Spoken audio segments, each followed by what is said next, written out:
I was like, So I am Mert Schaffer. I host Reality Obsessed in Canada, and this is the second part of the panel that we actually started yesterday. So we have some new faces and some ones that you met yesterday as well. And now, if you wouldn't mind just telling me what show you were on and your name, starting with Bob, please. My name is Bob Crowley. I was on Survivor Gabon. Winner. Winner! Only because you were there, Sugar. I'm Jessica Sugar Kuiper from Survivor Gabon. You're welcome. And and Heroes vs. Villains. Bobby Mason, Survivor Exile Island. Gillian Larson, Survivor Gabon. John Fincher, Survivor Samoa. Allie Smith, Amazing Race 16. PG Law, Survivor China. So I think I want to get started with asking you all how you got cast on your show. So Bob, was it a tape? Was it you being recruited? I was recruited. About 8 years ago, we got a camp on an island 8 miles off the coast of Portland, and somebody that came to visit and eventually came out here and was trying to get a job writing screenplays. And apparently he was in a room in February 8th, and they had the sort of the cast, with the cute girls, the buff guys, those with the augmented breasts, and they were just missing the skinny of the old man. And he suggested me. Sugar? This is kind of weird because I was doing for a few years doing Pinup for Pups. It's a charity for dogs, and I was the cover of the calendar the year that they were looking for a girl with a dog for a really short-lived show called America's Greatest Dog. And I'm glad I didn't get on because I took a Xanax before the second interview with the guy who produces our show and was producing that show.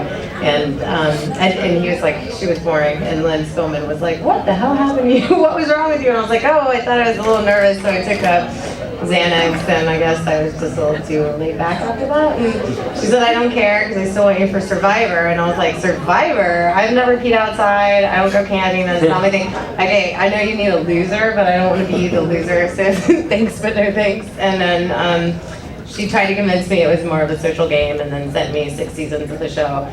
So I studied it and kind of fell in love with it because at that time I was going through something. My dad had passed away, and I was like, didn't know what the hell I was doing. I'd moved to New York and given up on acting after 9 years. And so then, so I was like, well, maybe this is exactly what I need. And so that's how that happened.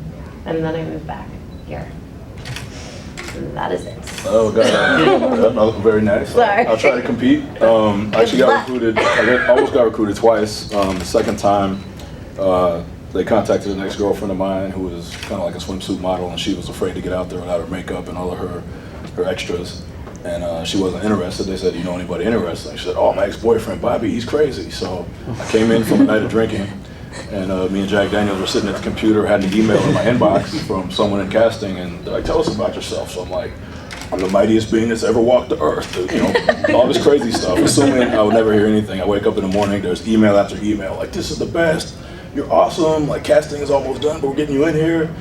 So I was like, all right, and they asked if I could throw together a tape, and it turns out my brother is a video editor. So we went out, shot some stuff, and he did some George Lucas crap. I mean, he had slow motion, sepia tones. He had like 2 of me in place at the same time. And I was like, wow, like I'm cool. Like I didn't know it until I saw his tape and I sent it in. And I was like, man, I'm awesome. I didn't even know I had all that. But next thing you know, I just kind of ran right through the process. I mean, I'd been a fan before, but I didn't. I just assumed it was impossible to get through. Like, most of us, a lot of us, were kind of thought we might be built for it or something like that. But almost everybody has some element of luck in terms of getting in there. Mine was definitely luck.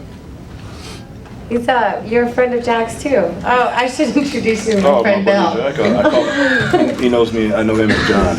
I go way back. All right, so my story is slightly different, and I think I represent about 60,000 other people every season that are out there that are the Survivor wannabes. I tried for 8 years. I sent in 15 applications. I went to 2 open casting calls. I had 3 interviews, 1 in Boston, 1 in LA. I also had an extensively long interview for Fans versus Favorites for about 3 weeks on the phone, and it was endless. I just didn't give up. I had this burning passion to get on Survivor, and like 60,000 other people out there. 17 seasons. And went on and on and on trying to get on, because I just felt that there had to be something more to me getting on Survivor. I was actually offered a position on Amazing Race. I turned it down. I was also called and asked to be on 4 other pilot shows, and I turned it down because I absolutely believed it would happen. And Why Survivor? Why Survivor? Because it was the mothership. I just felt it had to be that one. It was the mothership, and I needed a platform to do something more with. And Survivor has offered me that. Not Survivor people, but the experience of Survivor, because I'm just a little old lady from Temecula, and I was actually living on the East Coast at the time. I've moved like 18 times, and this 8-year journey was all over the place. And I just knew that I wanted this to do something more, and I've done a lot of charity work since then.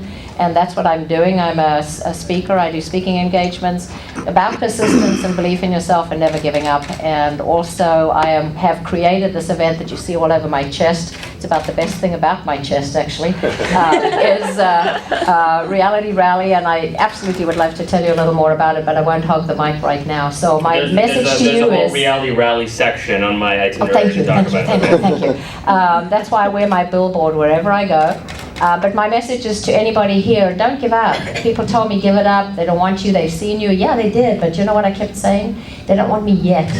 They eventually picked me because they were looking for an adventuresome granny, and they needed a safari geriatric bookend to go with Bob. We dress alike, we're old. They needed one of those weird people to match him, and I was going to do it. And they were looking for an adventuresome granny, and I had just rappelled off the top of Table Mountain that was 4,000 feet up. I was 61 years old, and I'd never rappelled before.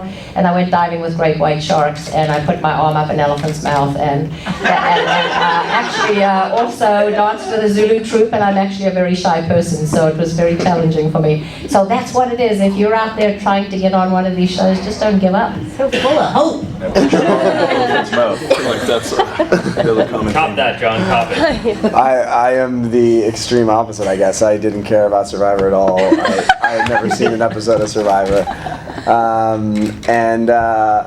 My 2 roommates were out at a bar in Venice and started hitting on some girls that turned out to be casting associates.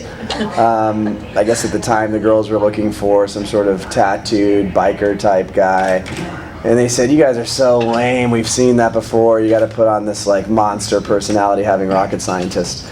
And she bought it. And then I was getting in bed actually, I was out, it was Sunday night at like midnight, and I was like, I'm sober, it's gonna be a good week, going to bed early. And then my phone starts, blowing up, and it's my buddy Jeff who's like, yo, this girl from Survivor is gonna call you, blow her mind. And I was like, what? I'm like, it's midnight on a Sunday. And I was literally writing back like, forget about it, she can leave a voicemail, I don't care, whatever. And I'm about to turn my phone off, sending this message, about to turn my phone off, bang, my phone rings. It's this girl, Jennifer from casting, starts talking to me. I got out of bed. She like instantaneously adds me on Facebook. We chat for like 30 minutes, and then she invites me to meet her and her boss the following day, Monday. A couple on-camera interviews, then checked into the hotel on Tuesday. Final casting from Tuesday to Friday, or Tuesday to Thursday. How long is final casting? 4 days? 5 days? And then called me 2 weeks later, and they said, let's go. So I was the last one to be found for Survivor Samoa.